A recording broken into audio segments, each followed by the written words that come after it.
ഇന്നത്തെ ടോപ്പിക് ഈ സൈഡിലത്തെ ജോയിൻറ്റിനെ പറ്റി സംസാരിക്കാനാണ്. ഫോർ എക്സാമ്പിൾ, ഒരു പ്രഷർ കുക്കർ എടുക്കുമ്പോൾ പെട്ടെന്ന് സ്ലിപ്പായാൽ, അല്ലെങ്കിൽ ജിം അടിക്കുമ്പോൾ വെയിറ്റ് കൂടുമ്പോൾ സ്ലിപ്പായാൽ, അല്ലെങ്കിൽ കൈ ഇങ്ങനെ പോയാൽ, ഓർ ബൈക്ക് ഓടിക്കുമ്പോൾ പെട്ടെന്ന് ബൈക്ക് ഹാൻഡിൽ വെട്ടിച്ചെന്ന് വെച്ചോ, എന്താ പറ്റുമെന്ന് വെച്ചാൽ ഈ രണ്ട് എല്ലും തമ്മിലിങ്ങനെ ജാമാവും. നമുക്ക് ഇവിടെ ഒരു മെയിൻ ജോയിൻ്റ് ഉണ്ട്, ഈ ആക്ഷൻ ചെയ്യുന്ന ജോയിൻറ്റാണ്. ഇവിടെ ഒരു ചെറിയ ജോയിൻ്റ് ഉണ്ട്, ഇതിൻ്റെ ഫങ്ഷൻ തന്നെ ഇങ്ങനെ തിരിക്കാനാണ്. സോ ഇങ്ങനെ ജാം ആവുമ്പോൾ ഈ രണ്ട് എല്ലും തമ്മിൽ ഇങ്ങനെ ഡാമേജ് വരും.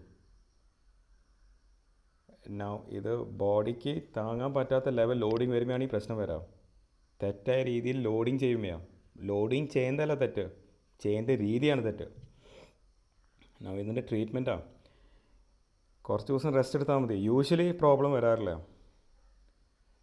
റെസ്റ്റ് എടുത്തിട്ട് മാറിയില്ലെങ്കിൽ നിർബന്ധപൂർവ്വം റെസ്റ്റ് കൊടുക്കും. എങ്ങനെ? പ്ലാസ്റ്റർ ഇട്ടിട്ട്. ബട്ട് പ്ലാസ്റ്റർ ഇവിടെ വരെ ഇട്ടാൽ എന്താ പറ്റുക? ഈ തിരിക്കാൻ പറ്റും, ഈ ജോയിൻറ്റിന് ആക്ഷൻ തിരിക്കാനാണ്. സോ പ്ലാസ്റ്റർ എവിടെ വരെ ഇടേണ്ട? മുട്ടിൻ്റെ മുകളിൽ വരെ.